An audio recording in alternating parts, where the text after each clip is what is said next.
On March 9, 1781, the Spanish besieged British-controlled Pensacola during the American Revolution. But why was Spain helping the young United States?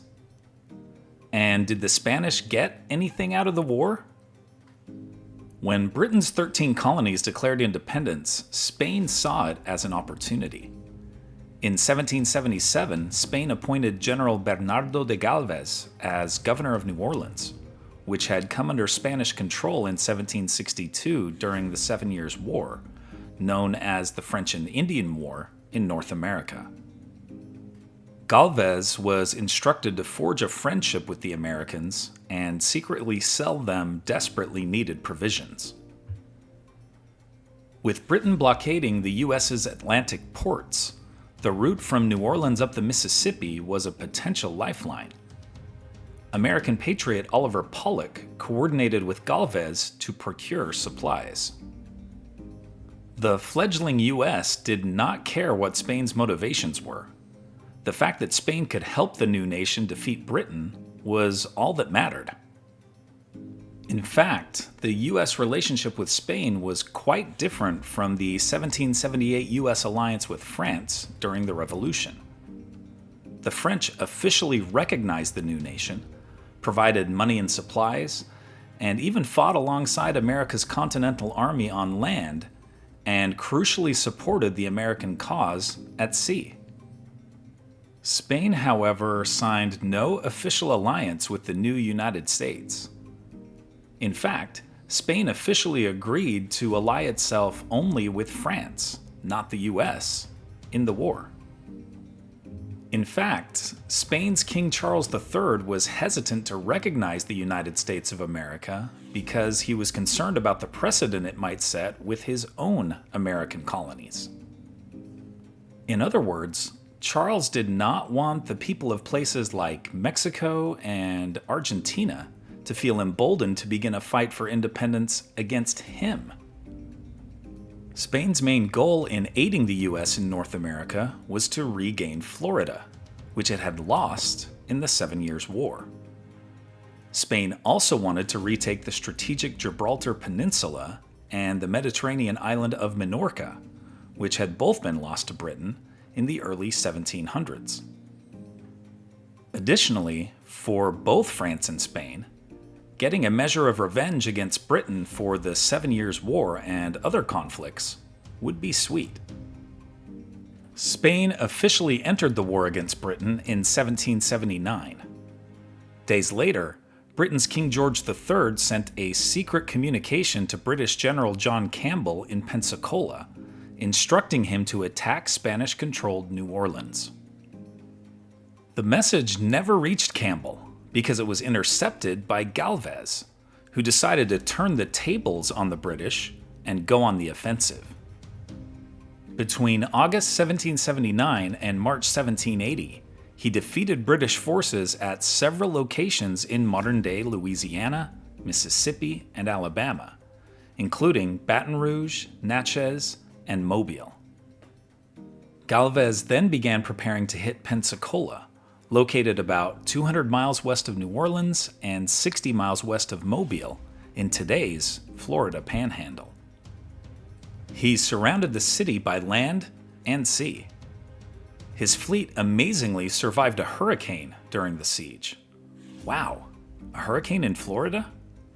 Do they still get those? Anyway, Galvez took Pensacola on May 8, 1781, 2 months after the siege began. This left Britain without a single base on the Gulf Coast.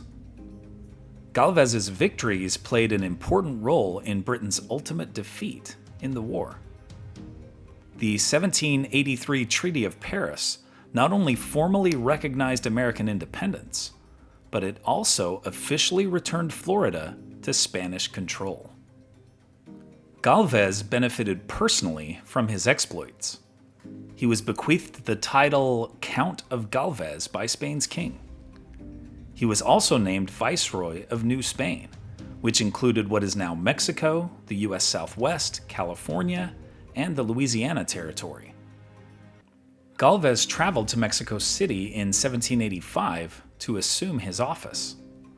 There, he initiated the construction of the famous Chapultepec Castle. However, he died just a year after his arrival in Mexico City at age 40, the victim of a typhus epidemic.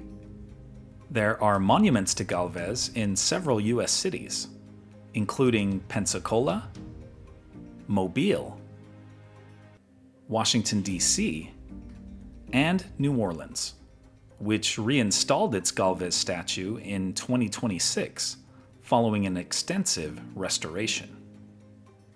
The Gulf Coast city of Galveston, Texas, is named after him. There is also a statue of him in his birthplace, the coastal city of Malaga, Spain. But what about Spain's goal of seizing Minorca and Gibraltar? Well, Spain did regain Minorca in 1782 during the American Revolution, but Britain retook it in 1798. Spain was, however, able to again seize the island during the Napoleonic Wars in 1802, and it remains a part of Spain today. Spain besieged Gibraltar in 1779. Britain constructed an extensive network of tunnels through the Rock of Gibraltar to defend against invasion from the land and the sea. After 4 years, Spain was unable to regain Gibraltar, despite a massive effort. Gibraltar remains to this day British, continuing to cause friction between the two nations. In 2023, Mrs. Lewis and I traveled to Spain, visiting Barcelona, Cordoba, and Galvez's birthplace of Malaga. We also made our way to the iconic Gibraltar, where we managed to avoid being attacked by the peninsula's famous and notoriously aggressive Barbary macaques. In some ways, this was disappointing, because it would have been fun to see our friend Jamie's reaction, who was freaked out at the mere thought of the monkeys getting anywhere near her. Here are other events that happened today in history. In 1847, during the Mexican-American War, the U.S. Army lands at Veracruz, Mexico. In 1862, history's first battle between ironclad warships occurs in Virginia during the American Civil War. In 1916, Mexican revolutionary Pancho Villa crosses the U.S. border to raid a New Mexico town.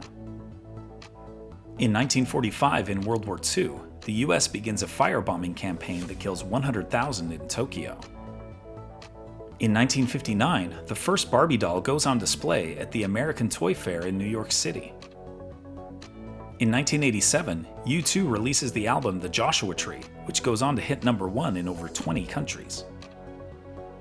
In 2020, Italy becomes the first European country to impose a national lockdown during the COVID pandemic.